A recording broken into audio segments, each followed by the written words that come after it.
Je veux vous rappeler que le CHU de Bordeaux, aujourd'hui, eh bien, il continue à fonctionner normalement. Tout le monde est accueilli, aucun service n'est perturbé et le personnel du CHU est informé évidemment des consignes dans ce cas de figure de coronavirus. Voilà, l'hôpital, le CHU de Bordeaux est parfaitement préparé à ce type de cas. C'est tout le sens de l'unité des maladies tropicales et du voyageur qui est dirigée par le professeur Malvy, qui prendra la parole tout de suite après. Le CHU est référent risques émergents et notre personnel est formé aux maladies infectieuses. Voilà, donc je souhaitais rappeler quelques messages. Nous rappellerons évidemment tous les messages de prévention et ferons un point de situation. Je passe tout de suite la parole à Michel Lafourcade, directeur général de l'Agence régionale de santé Nouvelle-Aquitaine. Bien, merci beaucoup. Quelques éléments rapides, parce que je suppose que vous avez des questions précises à poser. Quelques éléments rapides pour indiquer quel est le rôle de l'ARS dans ce dispositif. Premier rôle, c'est s'assurer que l'ensemble des établissements de santé et des professionnels sont bien en ordre de marche pour faire face à cette nouvelle maladie. Je dois dire qu'en matière de compétences dans le registre des virus et de l'infectiologie, s'il y a bien un établissement dans lequel nous avons confiance, c'est à l'évidence le CHU de Bordeaux.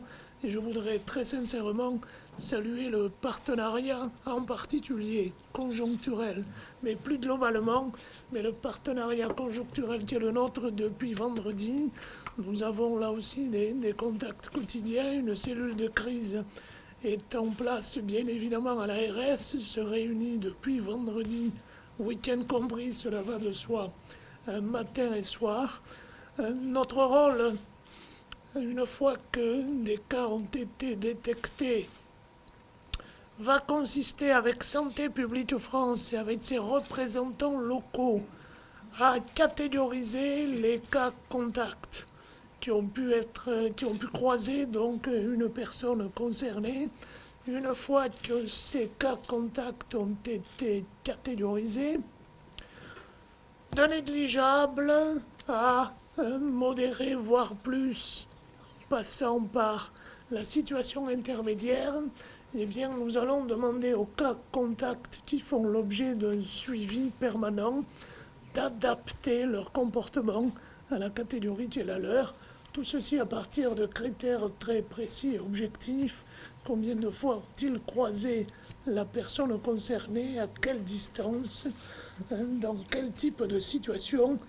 Et donc c'est à ce moment-là que nous interviendrons pour les interpeller, leur donner des conseils et assurer un suivi quotidien.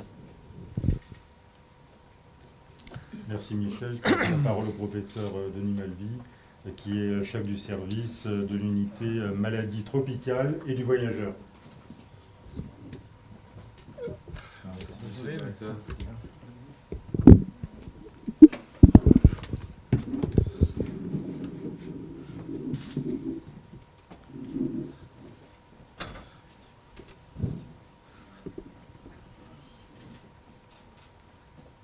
Nous avons reçu un patient âgé de 48 ans, de nationalité française, qui a quelques attaches bordelaises régulières et une activité professionnelle inscrite en Chine continentale, dans la région de Wuhan précisément.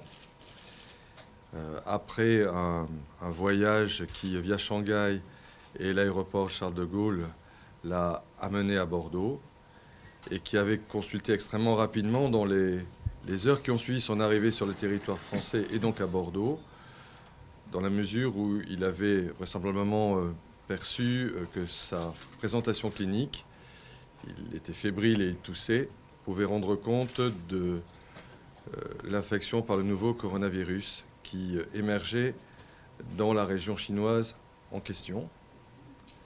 Il a été orienté depuis son lieu de premier contact avec le système de santé bordelais à SOS Médecins par l'intermédiaire du SAMU vers le CHU, où ont été appliquées les procédures d'accueil des cas suspects pouvant devenir possibles de maladies émergentes comme l'infection par le nouveau coronavirus.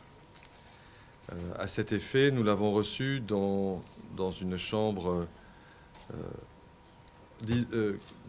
offrant un confinement et aussi toutes les qualités nécessaires pour donner du soin à un patient, car il reste non pas un cas à isoler, mais un patient à prendre en charge et à soigner.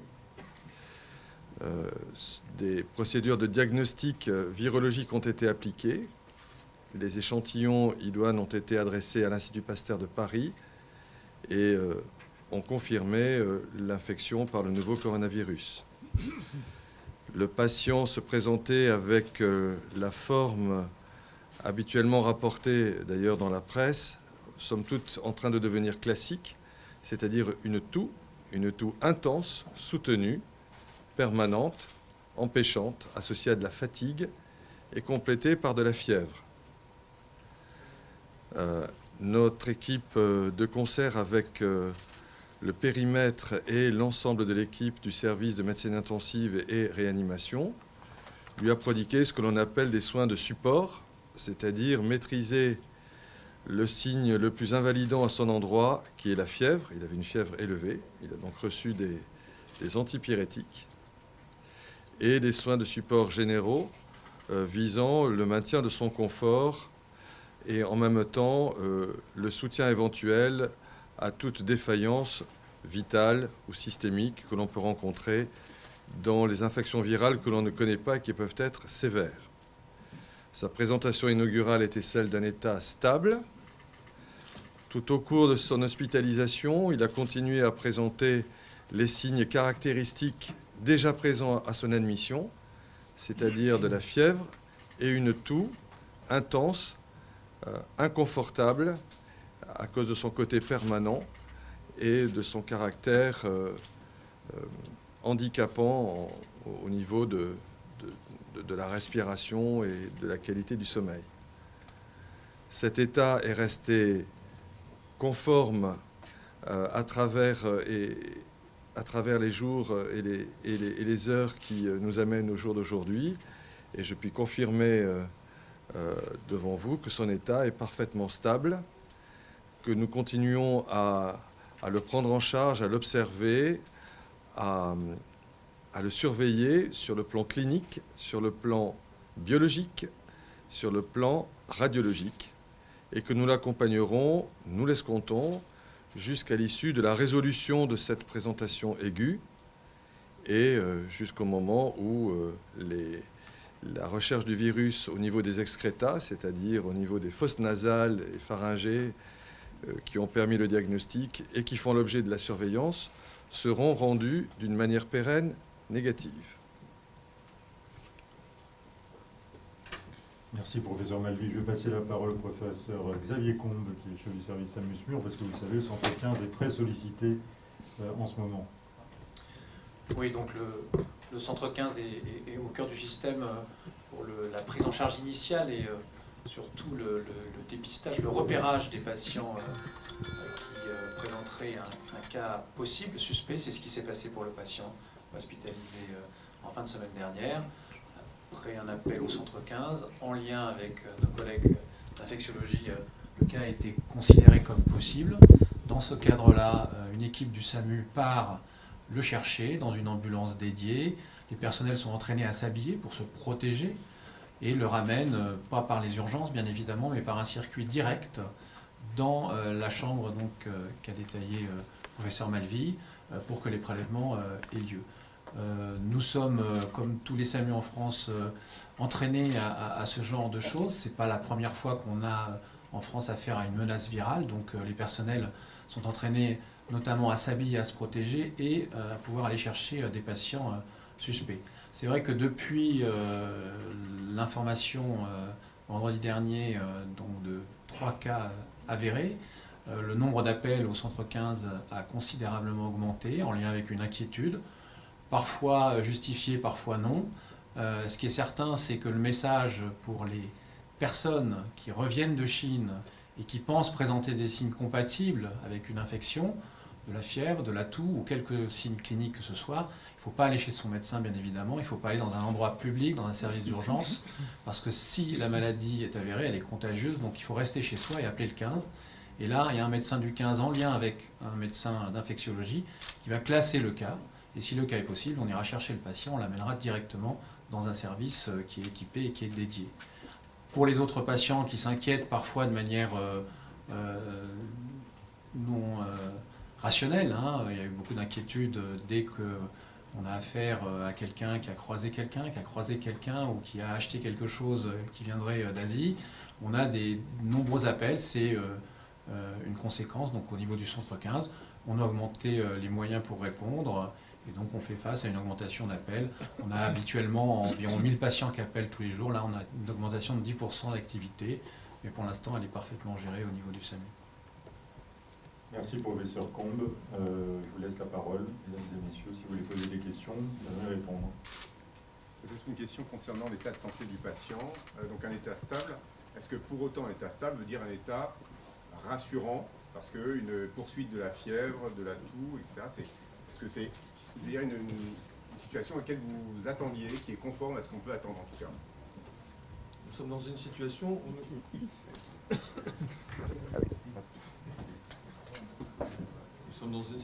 nous décrivons une maladie virale considérée comme potentiellement sévère, et c'est un cadre qui ne nous est pas complètement inconnu, nous en avons géré d'autres. Par contre, elle est inédite parce qu'elle est émergente. Donc, pour le moment, il faut décrire, il faut observer. Donc, rester modeste, prudent et très factuel. Et même si au jour d'aujourd'hui, je considère l'état du patient stable et rassurant, nous continuons à le surveiller parce que nous avons tout à découvrir, à décrypter avec pragmatisme, modestie à ce sujet. Et tout cela dans une cohérence qui pose le CHU de Bordeaux dans le cadre d'un partenariat, ne serait-ce qu'au niveau de la clinique, à la fois national et je dirais même international. Pour vous donner un simple exemple, en parfaite cohérence, émulation avec les autorités sanitaires nationales, la Direction générale de la santé, le ministère de la Santé, et même Santé publique France, avec lesquels nous sommes en relation permanente depuis la confirmation du diagnostic chez ce patient, nous avons un certain nombre de réunions, mais une à laquelle je tiens particulièrement, emblématique, quotidienne. Je peux même vous donner son horaire, c'est de 11h à 11h45 tous les jours. Nous staffons, si vous en permettez l'expression, les dossiers et l'état des patients actuellement pris en charge sur le territoire français avec l'ensemble des équipes de première ligne en charge des 2 autres patients d'hôpital Bichat. J'ai 2 collaborateurs de proximité à mes côtés qui ont fait la visite auprès du patient sur le site du CHU de Bordeaux, qui partagent les informations avec les chefs de service et les praticiens de proximité de l'hôpital Bichat. Et donc, nous évaluons pour chacun de nos patients ce qui se passe jour après jour, en particulier au moment qui est d'ailleurs le nôtre aujourd'hui, puisqu'ils arrivent tous à une période de surveillance et d'histoire de la maladie de près d'1 semaine. Qu'est-ce qui se passe autour d'1 semaine? Car on sait, d'après nos amis et collègues chinois, avec lesquels nous avons aussi relation grâce à nos réseaux internationaux, qu'il s'agit d'un temps critique, d'un temps emblématique, et sur lequel il faut porter vigilance, même si le patient a été relativement rassurant jusqu'alors. Donc toutes ces informations, elles sont colligées au niveau individuel sur le site du CHU de Bordeaux, vérifiées déjà et apportant, sinon de la confirmation, mais de la stabilité dans les prises de décision médicales avec les collègues français et au-delà des collègues français, nos collègues chinois encore plus éprouvés. Ça correspond aux autres cas, justement, aux 2 autres cas parisiens, cet état constant, on va dire. Nous colligeons et partageons des informations qui sont cohérentes et conformes à l'expérience chinoise telle qu'elle peut nous être accessible. Et nous avons des liens directs donc avec des collègues et elle est de l'ordre de la vigilance et de la cohérence avec les efforts réalisés par les praticiens hospitaliers sur le site de l'Île-de-France. Vous disiez qu'au bout d'une semaine, on rentre dans une phase un peu particulière, c'est ça? C'est le cas dans beaucoup de virus sévères. Souvent, les choses se passent d'une manière apparemment rassurante et on sait qu'il faut être vigilant au terme d'une semaine après le début de la maladie, pour être sûr qu'il n'y a pas une réponse inappropriée de l'hôte, du patient lui-même, à travers sa réponse immunologique, et que la tentative de l'organisme humain à se défendre contre le virus se fera contre l'intrus et non pas contre nos propres organes, systèmes, cellules ou tissus. Ça, c'est le début de cette période. Est-ce qu'il y a une fin au bout de quelques jours? On sait qu'on a passé ce stade-là ou pas? Puis après, on observe et puis on intervient. S'il y a des signes indiquant qu'il faut investiguer, documenter, nous le faisons, nous nous adaptons. Si le patient a besoin d'oxygène, on lui donne de l'oxygène parce qu'il y a quand même un tropisme cardinal, initial, inaugural et pérenne à travers l'histoire de ces infections. C'est quand même le tropisme pulmonaire. On peut imaginer qu'un patient ait besoin d'oxygène. Ça n'a pas été le cas jusqu'alors pour notre patient. Mais nous avons les capacités, précisément, dans des moments que l'on peut supposer éventuellement critiques, d'intervenir pour faire en sorte que l'évolution reste sur une direction favorable. Mais alors, vous durez la maladie Nous ne la connaissons pas. C'est pour cela que nous hospitalisons avec attention et décrivons et partageons nos expériences avec nos amis à l'international qui prennent en charge les cas importés et qui posent le CHU de Bordeaux justement au centre de l'information scientifique, médicale et de l'aide à la décision qui fera sens pour mieux travailler pour les patients à venir. Actuellement, comme vous disiez tout à l'heure, si on prend des symptômes, nous en sommes au stade de l'inconfort, au stade de la toux, au stade de la fièvre, sur une situation identique à son arrivée. Une situation comparable à celle de sa présentation inaugurale, de la toux et de la fièvre. par rapport à une grippe. On compare souvent la grippe en disant la grippe, finalement, notre grippe, elle tue plus que ce virus qu'on ne connaît pas. Qu'est-ce qui fait différence entre un virus comme ça que vous découvrez et le virus de la grippe qui change un peu tous les ans? C'est quoi la différence réelle, puisque c'est plus dangereux quand même comme ça, alors qu'on nous dit que la grippe finalement elle tue plus? Deux éléments, c'est que dans les scénarios d'émergence, on doit gérer des parts d'incertitude. On ne connaît pas ces maladies et on ne peut pas être prophète ni de niaiserie ni de malheur. Donc il faut être conservateur et se poser deux questions. Le pathogène est-il transmissible, voire hautement transmissible, d'où la nécessité de mesures de confinement acceptables par les patients et leur entourage. C'est ce que nous offrons au CHU de Bordeaux dans nos secteurs dits d'isolement. Le temps que les épidémiologistes et les modélisateurs nous disent s'il s'agit d'un pathogène qui va être très très transmissible, ce qu'on pourrait appeler contagieux. Et deuxièmement, on ne sait pas s'il est virulent. Donc la virulence, c'est l'observation clinique, c'est ce que nous partageons avec les collègues français, américains, japonais et bien sûr chinois à cette heure. Et c'est à partir de là que l'on saura quel est le niveau d'agressivité et le fardeau individuel qui est porté par ce nouveau pathogène au niveau des patients et de la communauté à cause du niveau de transmission qui pourrait être qualifié, car pour le moment nous avons des estimations, mais rien, compte tenu des délais, qui est stable.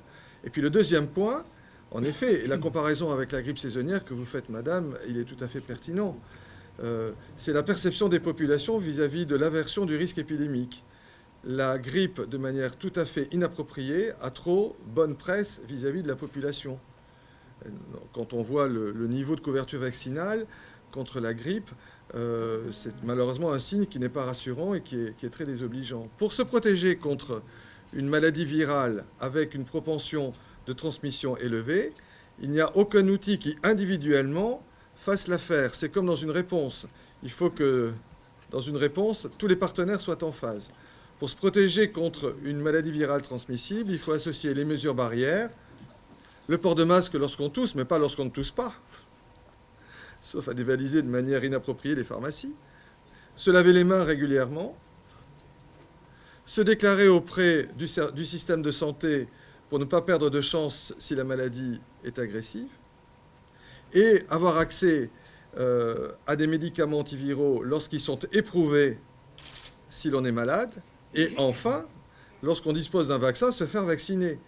Et c'est la somme de toutes ces mesures qui fait que l'on peut avoir une procédure globale efficace pour contrôler l'émergence ou l'expansion d'un phénomène épidémique connu ou inconnu. Ici, nous sommes dans une situation où il y a une part d'incertitude et donc d'inconnu. Et nous misons sur la partie surveillance et réaction qui est efficiente puisque précisément on repère très rapidement des cas confirmés, que nous les isolons et que nous les soignons. Et lorsque nous aurons un vaccin, je suis sûr que la population, j'espère, aura davantage d'appétence pour la grippe, pour la vaccination contre la grippe. Quelle échéance, ce vaccin ? Ça, c'est une question à laquelle je ne peux pas répondre parce que c'est une question de recherche scientifique. On vaccine contre un agent dans une classe, dans une famille d'agents. Et la recherche, même si elle peut aller vite, doit maîtriser la part de la diversité moléculaire des agents. Mais s'agissant de la grippe, si déjà nous étions bien vaccinés contre la grippe, la part du bénéfice dévolu à la vaccination contre la grippe alors que nous entrons dans la période d'épidémie ferait qu'il y aurait moins d'appels au 15 par des gens qui auront la grippe saisonnière et qui croiront d'une manière tout à fait inappropriée être atteints par une maladie X, fût-elle par le nouveau coronavirus. Hier, vous parliez des, je crois que c'est des candidats, c'est comme ça que vous les appelez, les médicaments qui ne sont pas encore homologués, mais qui peuvent constituer des pistes sérieuses pour lutter peut-être contre ce coronavirus. Où est-ce qu'on en est par rapport à ça dans l'échange d'informations que vous avez entre scientifiques? Est-ce que vous avez le sentiment que vous allez pouvoir les faire entrer dans le jeu assez rapidement, ou est-ce que ce n'est pas le moment, ces fameux médicaments candidats? Des candidats avec un adjectif, celui de la promesse, qui n'est pas l'acquisition. Donc un candidat prometteur. Ça concerne les malades avec deux objectifs. Faciliter la guérison clinique, éviter une évolution péjorative, si le virus est véritablement virulent, et puis diminuer le portage. Ça, c'est important. Et pour cela, quand on est face à une maladie nouvelle, on regarde dans le périmètre des médicaments homologués, éprouvés, autour de maladies qui y ressemblent, quelles sont les familles de médicaments, soit des antiviraux directs, soit des médicaments qui modulent ou majorent de manière appropriée la réponse immunitaire de l'hôte. Qu'est-ce qui pourrait être évaluable? Et les experts, à travers les autorités internationales, en coordination avec l'Organisation mondiale de la santé, sont en train de faire une liste donc, de candidats, ce qu'on appelle en anglais des contre-mesures médicales. Enfin, je le traduis de l'anglais au français, c'est un peu barbare, c'est très inélégant. Quelles sont les contre-mesures médicales, les antiviraux, les médicaments de l'immunité qui peuvent être évalués chez le patient atteint par l'infection par le nouveau coronavirus. Cette liste commence à circuler. Il y a des antiviraux qui n'ont jamais été utilisés chez l'homme à ce jour, d'autres qui ont été homologués dans d'autres indications, et bientôt cette liste devrait être stabilisée. Il faudra encore faire un travail, c'est établir vers quelle cible de population vulnérable elle sera la plus pertinente à être évaluée et à quelle posologie. Donc il n'est pas dit, il n'est pas exclu que les patients en importation, par exemple les patients pris en charge sur le territoire de l'Hexagone ou au CHU de Bordeaux, entrent dans des caractères d'éligibilité de réception et d'évaluation de médicaments soit repositionnés, soit pas encore homologués pour d'autres indications et qui pourraient trouver une place dans l'arsenal du traitement curatif de cette nouvelle maladie. Ce qui veut dire que tant qu'on n'en est pas à ce stade, mais de ce que je comprends, on garde évidemment le patient à un certain niveau, on fait en sorte que son état ne se dégrade pas, on le soutient, et on ne peut pas attaquer le virus tant qu'on ne dispose pas de ces outils-là, de ces médicaments-là. On ne peut pas guérir. On ne peut pas guérir. La guérison, c'est donner les moyens à l'organisme de se débarrasser de l'intrus. Ça, c'est possible. Ça, c'est possible déjà avec des soins de support, c'est-à-dire s'il y a des défaillances d'organes, si le poumon, qui est l'organe le plus fragile, qui est l'organe cible de ce virus, est soutenu le mieux possible. C'est donner du temps au temps et donner le temps qu'il faut pour que l'organisme réalise ce qu'on appelle son immunité naturelle contre l'agent. Et on peut supposer que dans beaucoup de cas de maladies virales, en plus, cette immunité, elle peut être pérenne. Et ces soins de support qui permettent de soutenir l'organisme peuvent être complétés par des médicaments qui vont Alors, attaquer directement le virus, on peut peut-être le dire. En tout cas, diminuer la quantité ou sa quantité dans l'organisme pour faire en sorte que l'adaptation de l'organisme contre l'agent infectieux pour s'en débarrasser soit vertueuse et ne soit pas désordonnée. Alors justement, dans le cadre de ces échanges que vous avez avec les Chinois sur ce virus en particulier, est-ce que vous avez déjà un profil de personnes qui sont sorties de cette maladie de façon naturelle, comme vous le disiez à l'instant? C'est trop tôt pour le dire, pour des tas de raisons. C'est que ces données, elles sont issues de l'observation non pas clinique, non pas seulement clinique, mais épidémiologique. Et les données qui sont à notre disposition, elles sont sans doute parcellaires. On a des données qui semblent en faveur de la transmissibilité du virus, mais au sujet du fardeau et du visage de la maladie clinique, de son évolution, les données sont trop hétérogènes. Il nous faut encore du temps. Concernant le patient bordelais, donc précisément avec quoi il est traité, avec quoi vous avez pu le traiter jusqu'à présent, si vous pouvez préciser. Il est traité, comme je l'ai dit, le patient qui est pris en charge au CHU de Bordeaux a un état stable qui autorise des soins de support. Les soins de support, c'est lorsqu'on est très fébrile, on prend des antipyrétiques, par exemple. Et puis, il a autour de lui des moyens, toujours dans les soins de support, comme la disponibilité de l'oxygénothérapie, qui fait que s'il devenait dyspnéique, enfin avec des problèmes respiratoires qui se majoreraient, nous pourrions soutenir ses fonctions respiratoires avec de l'oxygène et d'autres moyens indirects s'il y avait d'autres souffrances d'organes. Il ne reçoit pas, au jour d'aujourd'hui, les traitements spécifiques candidats à une évaluation. À propos de la virulence, il y a quand même 10 personnes identifiées comme des contacts qui ont été plus ou moins en contact, plus ou moins directement avec les patients infectés. Est-ce qu'on en sait plus sur l'évolution? Est-ce qu'ils ont certains ont présenté des symptômes qui permettent, qui plutôt incitent à accentuer la surveillance de ces patients, de ces personnes-là? Ces personnes, elles font l'objet d'une surveillance en collaboration avec nos collègues épidémiologistes qui, 2 fois par jour, ont un contact, on va dire presque direct, au moins par téléphone interposé, pour recevoir des informations concernant leur état clinique. Est-ce qu'ils toussent? Est-ce qu'ils ont d'autres signes associés à la toux, comme l'augmentation de la fièvre? Et donc, cette surveillance, elle ne renseigne pas la virulence. Elle renseignerait éventuellement la transmissibilité, en sachant que nous sommes, ça c'est le travail des épidémiologistes, capables de hiérarchiser le niveau d'attention et de pression qu'on peut exercer sur eux en fonction du niveau de contact et de transmission présumée. Ils sont confinés?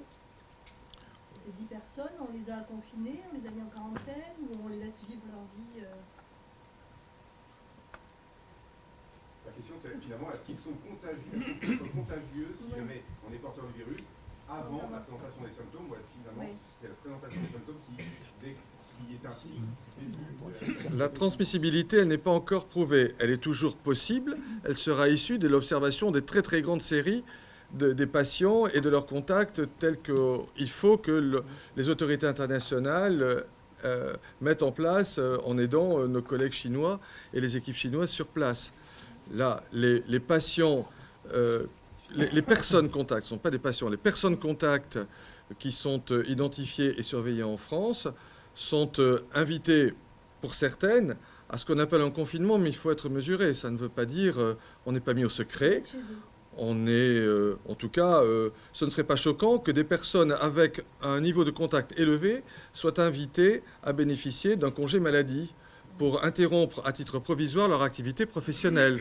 Mais ça coule un petit peu aussi sous le sens. Il y a donc différents niveaux d'observation et de contraintes citoyennes consenties avec la personne contact permettant d'identifier l'environnement le meilleur dans lequel cette surveillance est réalisée. Donc là, en l'occurrence, les 10 personnes, 15, ils sont plutôt en congé maladie et plutôt chez eux, ils ne sont pas en quarantaine, il n'y a pas de mise en quarantaine. Qui va dire un mot aussi. Il y a ce qui tombe sous le sens et puis quelquefois les faits qui sont réellement et qui sont un peu différents. C'est-à-dire que ces gens peuvent finalement, sur la base du volontariat, ils peuvent aussi dire ben non, moi je continue à travailler. Du colloque singulier. On explique les choses et les gens peuvent recevoir une information intelligible et accepter une proposition. concernant Quelques éléments sur ces personnes contacts. Nous en avons identifié 6 à ce jour. 2 personnes qui présentaient un risque faible. Et la décision dans ce cas-là, qu'ils ont absolument acceptée, c'est de leur proposer de reprendre une vie courante. Donc ces 2 personnes travaillent depuis ce début de semaine, puisqu'elles appartiennent à cette catégorie de risque faible. Par contre, 4 autres personnes ont été identifiées avec un risque plus important, un risque élevé.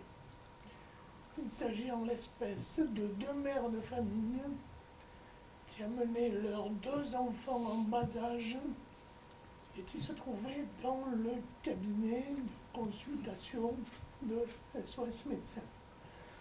Dans la mesure où nous avons identifié le fait que ces personnes se trouvaient véritablement en proximité du patient concerné, nous leur avons demandé, puisqu'elles appartiennent à cette catégorie de risque élevé, avec un arbre décisionnel très protocolisé, nous leur avons demandé effectivement de rester confinés pendant 14 jours, ce que ces personnes ont accepté. Chez elles. C'est ça. Chez elles, avec leurs enfants. avec leurs enfants. Donc pas de signe aujourd'hui, pas de... On est bien d'accord.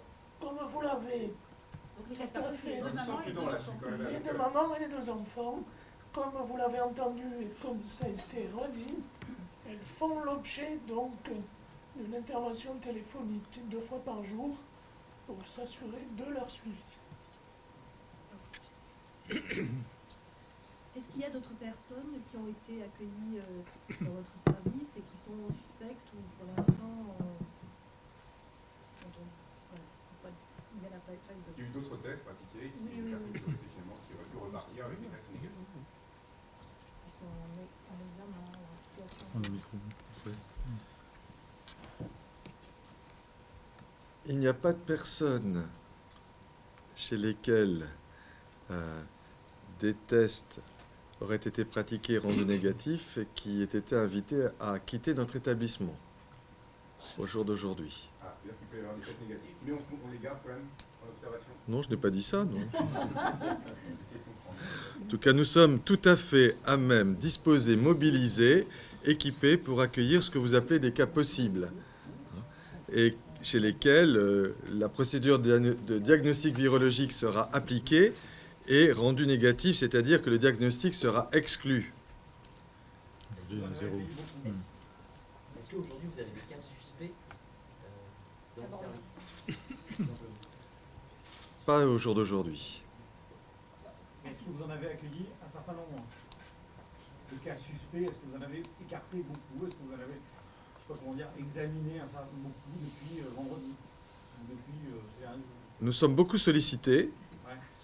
et nous n'avons pas été à même de devoir exclure des patients que l'on est invité à sortir à ce jour de notre établissement. Parce qu'on nous parle de 6 cas suspects depuis au moins 3 ou 4 jours au niveau en France, mais n'empêche qu'on nous parle toujours de ces 6 cas suspects. Mais comme on sait qu'il y a 24 heures pour confirmer ou pas la positivité du coronavirus, ben normalement il devrait être ou plus suspect ou alors voilà, confirmé depuis 3 jours, puisqu'on est 24 heures pour savoir les tests. On est 24 heures, vous avez mis 24 heures ici pour savoir que le patient était confirmé. C'est bizarre quand même ces cas suspects, qui sont toujours suspects depuis 3 jours. Alors vous y êtes pour rien, mais alors du coup on se questionne, c'est normal. Bien sûr, mais la seule chose que je puis vous dire, c'est que les investigations qui sont réalisées au niveau national chez les cas que vous appelez suspects, qui sont possibles, sont rendues au jour d'aujourd'hui négatifs. Sinon, nous aurions été informés, et vous avec, sur le fait qu'il s'agirait, nous aurions des nouveaux cas confirmés. Donc il y a des cas suspects qui ont remplacé les cas suspects. En fait, il y en a toujours 6. C'est le ministère qui en parle. Ça tourne. Bien sûr, et heureusement qu'il D'accord, tourne, c'est ça pas veut les dire mêmes. qu'il est heureux que nous les repérions, qu'ils soient acheminés vers nos services, et le CHU de Bordeaux est prêt à les recevoir une fois de plus pour appliquer les tests virologiques qui vont nous rassurer, parce que nous sommes là pour exclure des diagnostics, surtout en période de pathologie hivernale et de début de grippe saisonnière. Dans le cadre du rapatriement envisagé des 800 personnes estimées à Wuhan, est-ce que vous avez été sollicité pour les accueillir, pour en accueillir une partie, pour prendre en charge ces personnes? Est-ce qu'il y en a de Bordeaux éventuellement, de la Nouvelle-Aquitaine? Monsieur le directeur général pourrait répondre. De ce que nous en savons, nous n'avons pas ces informations. Le plan est en cours de stabilisation, mais il est géré au niveau national par le ministère, par la Direction générale de la santé. Nous n'avons pas d'informations sur la domiciliation au niveau de l'Hexagone des candidats au rapatriement dans cette opération. Et nous n'avons pas d'informations concernant la contribution des équipes de Gironde ou d'Aquitaine dans la mise en place de la surveillance de ces voyageurs. Ouais. Non. On n'a pas de demande. Pourriez-vous, s'il vous plaît, repréciser combien de cas suspects ont été accueillis dans votre service depuis la connaissance de Deux négatifs. Il n'y a pas de secret de polichinelle, et au contraire, c'est tout à la qualité et du CHU de Bordeaux et de l'ARS Nouvelle-Aquitaine d'être capable de s'inscrire de manière efficace dans la détection, l'acheminement et la prise en charge des cas suspects que l'on appelle possibles. Je puis partager avec vous le fait que nous avons pris en charge 2 cas possibles dont le diagnostic virologique a été infirmé. Vous êtes un expert reconnu mondialement. Est-ce qu'aujourd'hui, par rapport à d'autres crises sanitaires qui avaient pris aussi leurs racines en Chine, l'échange d'informations de la part des scientifiques chinois, des médecins chinois, est meilleur? Parce qu'au moment du SRAS, il me semble avoir retenu qu'il n'était pas évident d'avoir toutes les infos et d'être arrivé avec des retards. Est-ce qu'aujourd'hui, ça fonctionne mieux et donc ça vous facilite un peu la tâche, notamment les recherches et l'appréhension des choses? Nous avions, à travers nos réseaux internationaux de cliniciens, parce que nous parlons, nous travaillons ensemble dans le quotidien, à travers des réseaux comme Géosentinelle, dont le CHU de Bordeaux est site national pour la France. Et nous savions depuis le début du mois de décembre de l'an passé, de 2019, qu'il y avait une maladie X, un syndrome X, une pneumopathie nouvelle d'origine inconnue qui était en train de faire parler d'elle en Chine. En moins de 1 mois, et malgré les situations d'ordre politique et de partage de l'information de la part des autorités chinoises, non seulement il y a eu un partage d'informations au niveau international, mais l'agent causal a pu être identifié. Pour le SRAS, à l'époque, cela a pris plusieurs très longs mois avec une rétention d'informations de la part des autorités chinoises qui était absolument déplorable. Nous n'en sommes plus là. On sait tous le niveau de réactivité, même un peu étonnant, de la part des autorités chinoises dans les mesures de la réponse. Est-ce que ce qui est partagé en termes de données épidémiologiques est véritablement fiable? Je ne le sais pas, peut-être pas, mais en tout cas, il y a du partage et il y a de la vérification mutuelle qui est en cours. Donc je dirais que nous avons pris acte des leçons, des erreurs ou des errances du passé, que nous travaillons mieux, plus vite, et je laisse compte de manière plus efficace à tout point de vue pour la réponse comme pour la recherche des facteurs pronostiques ou des médicaments et peut-être des pistes vaccinales, que nous l'avons fait et pour le SRAS et pour le MERS-CoV et également pour la crise d'Ebola de 2014-2015 et même de la crise encore ravageant l'Est de la République démocratique du Congo. Donc nous accumulons les leçons issues des erreurs et des indifférences du passé dans un sens favorable à la qualité de notre système de santé et d'établissements comme le nôtre, le CHU de Bordeaux, qui a une place cardinale à la fois dans l'observation, l'intervention, le soin, la recherche et la communication. Nous en sommes les partenaires et les témoins convaincus. Est-ce qu'on peut parler de la conduite à tenir pour informer le grand public y a beaucoup d'inquiétudes et bon, on n'est pas pour, on est possible quelque chose, nous les médias, on relaye, hein, c'est beaucoup de mousse. Est-ce qu'il y a quelque chose à rappeler sur la conduite à tenir? Les masques, voilà, on a parlé de laver les mains, tout ça, mais est-ce que finalement, comment rassurer, on peut dire, le grand public sur... On va demander au professeur Anne-Marie Rode. Je crois que les mesures barrières ont été rappelées par le professeur Magui tout à l'heure. Justement, pour rassurer le grand public, je pense qu'il faut rappeler des règles d'hygiène simples, ce qu'on appelle l'hygiène respiratoire. Effectivement, dès l'instant où on tousse, on doit tousser dans son bras, on doit avoir des mouchoirs au visage unique, on doit porter un masque et on doit réaliser une hygiène des mains ou une désinfection des mains. Et bien sûr, si on a le moindre lien avec la Chine, il faut se signaler et bien sûr se signaler au centre 15. Je pense que c'est des mesures hivernales qui sont bien connues, que les professionnels de santé connaissent aussi, que le grand public entend régulièrement tous les hivers. On les retrouve sur les sites nationaux qui sont très bien faits à l'heure actuelle, avec des informations sur le coronavirus qui rejoignent largement les mesures d'hygiène respiratoire, des mesures barrières assez classiques. Ça, c'est pour le grand public. Par rapport à la contagion, au niveau de contagion, est-ce qu'on a un taux? Ouais, voilà. Taux de contagion, taux de mortalité. Vous disiez tout à l'heure qu'on a une estimation. Non, les chiffres sont trop imprécis, trop inhomogènes. Ce sont les équipes chinoises et la situation chinoise qui va nous renseigner. Et pour le moment, il faut maîtriser des choses très simples qu'on a appris à la petite école. Il y a le numérateur et le dénominateur. Et ni l'un ni l'autre ne sont fiables. Donc, des extrapolations pour donner des chiffres, même avec des estimations et des intervalles, sont pour l'heure un peu prématurés, mais ça ne saurait tarder. In tuto personne d'expérience et avec le partage des informations disponibles, même si elles sont très fragiles, il semble qu'il s'agisse d'un virus, d'un pathogène transmissible, donc avec un niveau de transmissibilité qui est loin d'être négligeable. Et nous escomptons que nous confirmerons que sa pathogénicité est proche de celle de la grippe, ce qui n'est pas rien. Car comme vous l'avez très bien dit, l'ensemble de la communauté et de l'émulation citoyenne devrait en premier prêter attention à la prévention de la grippe saisonnière qui, au jour d'aujourd'hui, tue davantage que cette maladie émergente qui, certes, nous soucie, mais qui ne doit pas faire oublier des pathologies courantes pour lesquelles nous avons tous les moyens d'éviter et la mort et le fardeau individuel et social. Vous avez parlé d'un état rassurant et stable du patient. Est-ce que pour vous, il est hors de danger? C'est la casuistique. Nous l'observons, nous le gardons, nous le veillons précisément pour nous assurer qu'il ne va pas manifester de signes de sévérité.